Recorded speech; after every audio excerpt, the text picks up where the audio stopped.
Hello everyone, welcome once again to my channel Goodluck Institute. In this video, I'm going to talk about a conjunction which has 4 different meanings and different uses.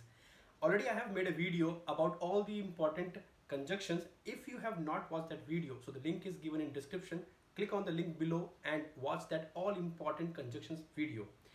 But today we are going to talk about conjunction as which has 4 different uses and different meaning. So let's start this video.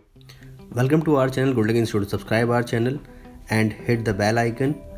Then click all notifications and enjoy the upcoming English videos.